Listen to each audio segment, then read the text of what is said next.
Ồ, thấy không? Thì nó. Xem. Xem mắt ta mở chưa, phân rồi. Ồ, số luôn, giờ nó. Thế nó chắc chết chẳng tôi chơi, còn nó chỉ một tấm mở chưa, phân nó. Ồ, số luôn, phải sai chứ, có một tấm mở chưa, phải sai.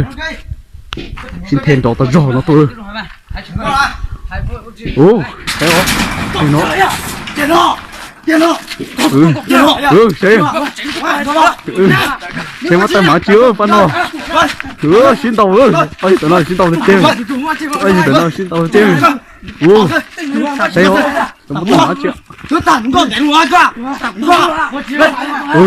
Mắt gì hay à? Tôi xin tàu à? Mắt gì mà hay? Tôi xin tàu à? Tôi xin tàu à? Tôi xin tàu mắt gì mà hay à? Tôi xin tàu à? Chú à? Mắt gì mà hay à? Tôi xin tàu. Chú à? Chú à?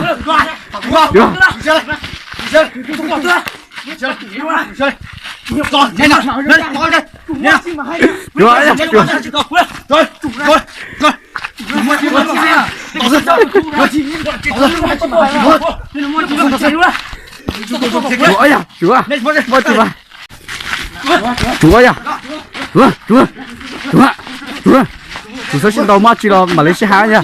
Tôi xin tàu.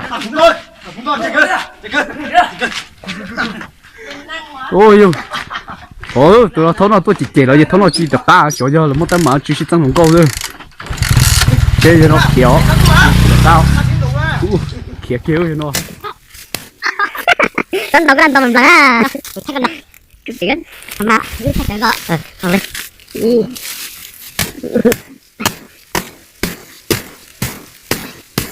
Vô đợi.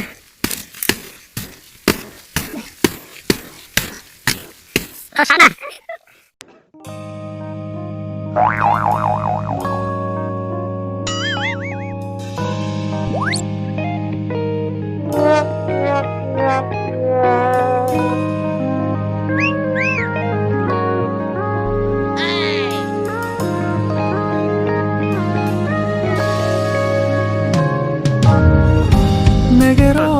Chỉ một kiểu thọ để hơ.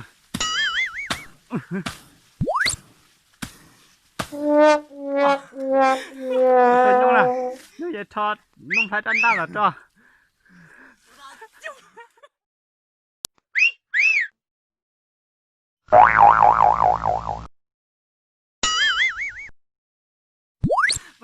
Cóพลังđó chứ.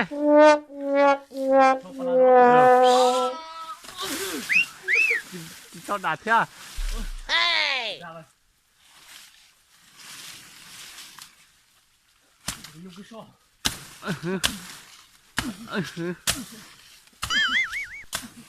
là chưa?